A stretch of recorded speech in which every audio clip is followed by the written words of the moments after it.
Hello दोस्तों, आज की मूवी है भूल भुलैया 2। नाम तो आपने सुना ही होगा। ये मूवी कितना हिट है ये तो आप तो जानते ही होंगे। आज मैं इस मूवी का फुल स्टोरी एक्सप्लेन करने वाला हूँ, वो भी हिंदी में। तो चलिए एक्सप्लेनेशन स्टार्ट करते हैं।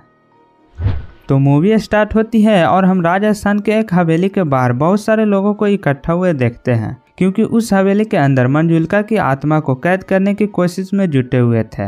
वहीं घर वाले के साथ साथ तब्बू को भी देखते हैं, जिसका बाल पकड़ के मंजुलिका की आत्मा उसे सीढ़ियों पर घसीटते हुए ले जा रही थी कि तभी पंडित जी मंत्र पढ़ के उस आत्मा को एक कमरे में कैद कर देते हैं। इसके बाद सीन शिफ्ट होता है और हम 18 साल के बाद की सीन देखते हैं। यहाँ रोहन एक खूबसूरत पहाड़ियों के बीच लिफ्ट पर होता है। वहाँ पिंक कलर का एक ट्रॉली बैग भी था। और वहीं दूसरे लिफ्ट में हम रीत को देखते हैं, जो कि इशारों में रोहन को बता रही थी कि वो बैग उसका है। पर हाउ जो लोग लिफ्ट में थे वो तो यही सोच रहे थे कि उस बैग में शायद बम है। जब ये दोनों लिफ्ट से बाहर आते हैं तो रोहन रीत को बैग लौटाता है। रोहन रीत से बात करने की कोशिश करता है, लेकिन रीत बिल्कुल भी रोहन को भाव न देते हुए आगे बस पकड़ने चली जाती है। यहाँ रोहन रीत को फोन लौटा रहा होता है, लेकिन रीत ओवर स्मार्ट बनते हुए फोन को फेंक देती है, क्योंकि उसे लग रहा था कि रोहन उसका नंबर मांग रहा है, इसलिए वो फ्लैट करके फोन को फेंक देती है। फिर दोनों एक ही बस में बैठते हैं, जहाँ हमें पता चलता है कि ये दोनों चंडीगढ़ जाने के लिए बैठे हैं। फिर रास्ते में रीत अपने भाभी तब्बू से फोन पर बात करती है,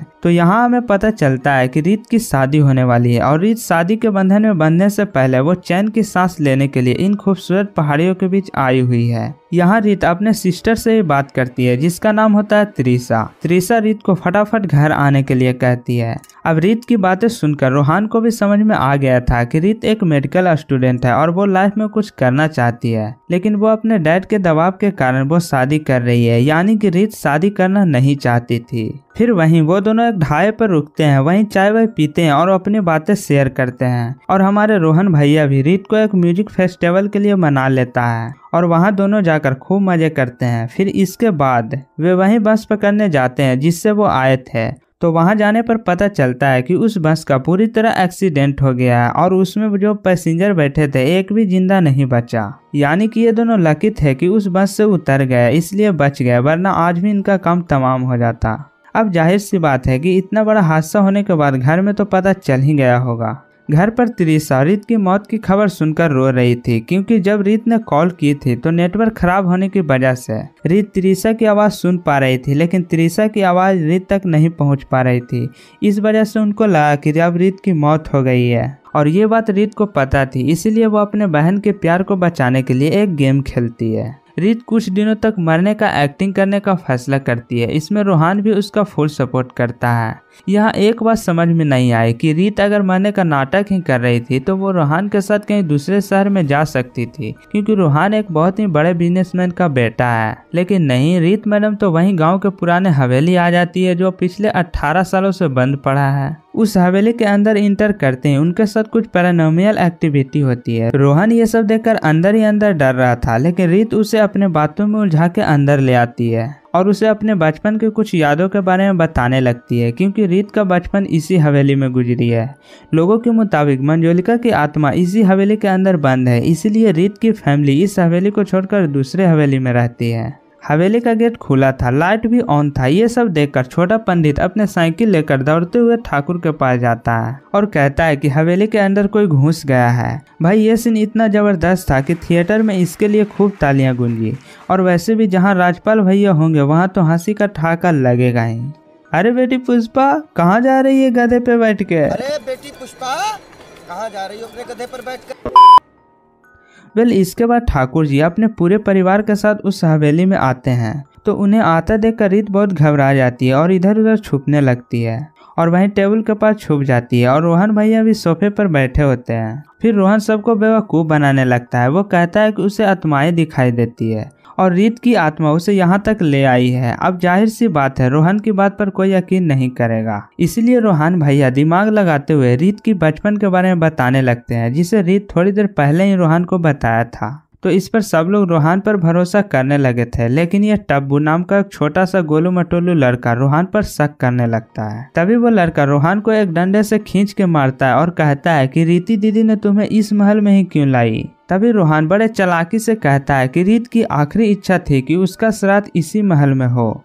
फिर अगले दिन सब उसी महल में शिफ्ट हो जाते हैं और रीत की उसके चौसे पर सब रो रहे होते हैं, लेकिन इधर रीत छुप छुप कर खाना ठूस रही थी। ये हवेली काफी बड़ा थी, इसलिए रीत ज्यादातर रोहान के कमरे में ही रहती थी, जिससे उसे पकड़े जाने का डर बहुत कम था। रोहान माहौल को शांत करने के लिए ठाकुर जी के पास जाता है और कहता है कि सागर और त्रिशा की शादी हो जानी चाहिए, यही रीत की आखिरी इच्छा थी। फिर क्या सब लोग मान जाते हैं और सागर और त्रिशा भी एक दूसरे से बहुत प्यार करते थे, तो वो तो 100% राजी हो जाते हैं। फिर फैसला हो जाता है कि त्रिशा की शादी भी उसी दिन होगी जिस दिन रीत की शादी थी। अब सारे दुख दर्द को रोहन ने खुशी में बदल दिया था। इस पर रीत बहुत रोहन से काफी इम्प्रेस हो जाती है। रोहन आत्मा से बात करने के बहाने एक लड़की से चिपक जाता है, जिससे रीत को बहुत हर्ट होती है। अब यहाँ हम व्यूअर्स को पता चल जाता है कि अब रीत भी रोहन को पसंद करने लगी है। रात में रोहन को अपने हम शक्ल दिखाई पड़ती है जहाँ मंजुलिका की आत्मा कैद थी कि तभी वहाँ पर अंजू भाभी आकर रोहन को होश में लाती है और कहती है कि तुम इस कमरे से दूर ही रहा करो। अगले दिन रोहन का झूठ पकड़ने के लिए छोटे पंडित और उनका टीम मिलकर रोहन के पास आते हैं और गांव के मुखिया के मरी हुई माँ के पास ले जाते हैं, जो कि अभी अभी मरी थी। अब रोहन को उस मरी हुई दादी से बात करके खजाने के बारे में पता लगाना था और रोहन को उस कमरे में अकेला छोड़कर सब बाहर चले जाते हैं। रोहन घबराया हुआ था क्योंकि उसे आत्माओं से बात करने का कोई आइडिया नहीं था। तभी उसे पास में एक खिलौना दिखता है जिसमें से हंसने की आवाज आ रही थी, तो रोहन उस खिलौने को फेंक देता है, जिससे वो खिलौना झूमर में टकराकर गिर जाती है और वहीं खजाना होता है। ये खजाना रोहन को मिल जाता है और सब लोग ये देखकर गांव वाले रोहन को अब बड़े बाबा घोषित कर देते हैं। रोहन भी समझ गया था कि पंडित और उसके टीम मिलकर उसका एक्सपोज करना चाहते हैं। रात में हम रोहन और उसके चाचा को नशे करते हुए देखते हैं कि तभी रोहन मंजुलिका के उस कमरे के पास जाता है और उसमें से त्रिशूल निकाल देता है, जिससे वहाँ तेज हवाएं चलने लगती है। तो रोहन फिर से वो तुलसी वहीं रख देता है। फिर रात को रोहन और रीत दलवाड़ी चूड़ा खाकर घर आ रहे थे, तभी छोटा पंडित उन दोनों को देख लेता है और वो अपने पूरे टीम के साथ वहां पर आ जाता है और कहता है कि रीत इसी घर में छिपी हुई है, यानी कि रीत अभी भी जिंदा है। सब लोग रीत को बहुत ढूंढते हैं, लेकिन रीत कहीं नहीं मिलती है क्योंकि रोहन रीत के मंजुलिका के कमरे में लुका दिया था। और वहीं रीत के पीछे होती है असली मंजुलिका, जो कि भयानक आत्मा का रूप ली हुई थी। अब सबके सामने पंडित लाल का पोपट होने के बाद रोहन मंजुलिका के कमरे में रीत को लेने जाता है, तो उसे रीत मंजुलिका के कपड़े में दिखाई पड़ती है और यहाँ पर आमी जे तोहार सॉन्ग पर डांस करते हुए दिखाई पड़ते हैं। यहाँ पर रीत एकदम मंजुलिका की तरह दिखाई पड़ती है। फिर अचानक से रीत नॉर्मल होकर रोहन को रिलैक्स करती है और कहती है कि वो तो एक छोटा सा फ्रैंक था। फिर अगले दिन सब ढोल पीट कर नाच गाना कर रहे थे, तभी ढोलक अचानक हवा में उड़ने लगती है और डूम डूम कर हवा में ही बजने लगती है। ये देखकर चाचा कहते हैं कि ये शायद रीत की आत्मा ही कर रही है, क्योंकि हमने कल रात रोहन पर शक किया था। तभी मंजुलिका को उल्टा महल पर चलते हुए देखते हैं। सब लोग उसे देखकर हैरान हो जाते हैं। तभी रोहन सबको बेवकूफ बनाते हुए कहता है कि ये मंजुलिका नहीं, रीत की आत्मा है। लेकिन रोहन और रीत को ये बात पता थी कि मंजुलिका अब आजाद हो गई है। रात में मंजुलिका आकर अपने बहन को धमकाती है, कहती है कि वो उसे नहीं छोड़ेगी। फिर अंजू भाभी रोहन के रूम के पास जाते हुए देखते हैं कि वहाँ बालकनी में ढेर सारे कौआ है।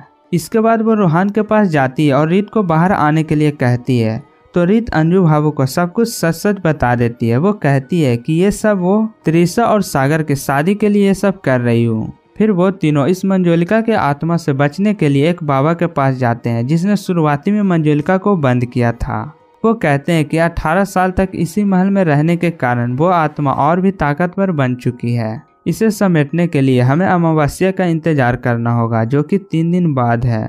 फिर घर आते ही रोहन और अंजू भाभी देखते हैं कि मंजुलिका की आत्मा पोटलू को हवा में घुमा रही है, पर मंजुलिका की आत्मा उस पोटलू को जान नहीं लेती। फिर उसी रात बाबा को देखते हैं, जो कि अपने चेले चपाटों को लेकर उस महल के पास जा रही थी। तभी मंजुलिका उनके रास्ते में आ जाती है। वो उन्हें रोक लेती है और बाबा के बॉडी में मर्ज होकर वो सबको धो डालती है। वो उस बाबा को नहीं मारती है, तो बाबा दुम दबाकर वहां से भाग जाता है। वहीं दूसरी तरफ रोहन पंडितान को देख लेता है कि वो एक दीवार पर चल रही है, तो उसे समझ में आ जाता है कि मेहंदी के दिन भी मंजुलिका नहीं, ये पंडितान ही उस महल पर चल रही थी। यहाँ रोहन पंडित को 2-3 थप्पड़ देकर निकल जाता है, लेकिन तभी वहाँ पर रियल मंजुलिका आ जाती है। रोहन मंजुलिका को देखकर उसमें कोई भी एक्टिविटी नहीं हुआ। वो उसे लग रहा था कि पंडित उसके साथ फिर मजाक कर रहा है। तो रोहन मंजुलिका के पास जाकर उसे मिलता है, जहां रोहन उसे उल्टे पैर करने के लिए कहता है। तो सच में उल्टे पैर कर देते हैं। ये देखकर रोहन की फट जाती है, तो वह वहां से भागकर एक पहाड़ किनारे आ जाता है, जहां बचते बचाते हम रोहन को पहाड़ से गिरते देखते हैं और ये सीन यहीं कट हो जाती है।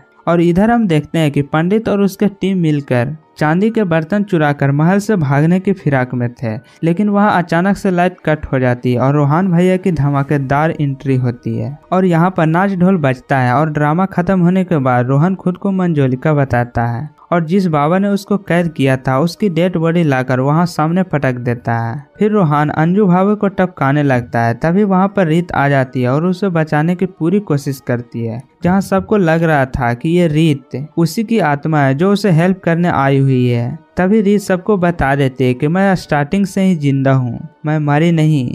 रीत तो रोहन की रोकने की पूरी कोशिश करती है, जब नहीं रुकती तो अंजू भाभी रीत की गर्दन पर चाकू रखकर मंजुलिका को रोकती है। अब यहाँ पूरी फिल्म की ट्विस्ट उल्टा हो जाता है। जी हाँ दोस्तों, पिछले 18 साल में जो कमरे में कैद थी वो मंजुलिका नहीं बल्कि एंजोलिका थी। अब ये कैसे हुआ ये चलिए मैं आपको बताता हूँ। जब मंजुलिका ने अपने माता पिता को मारा था तो वहीं अपने काले जादू से एंजोलिका के शरीर को अपने वश में कर लिया था। फिर मंजुलिका एंजोलिका का भेष बदलकर कुंवर जी के साथ सो जाती है, फिर उसे असली मंजुलिका से हमला करवाती है और वो मार दिया।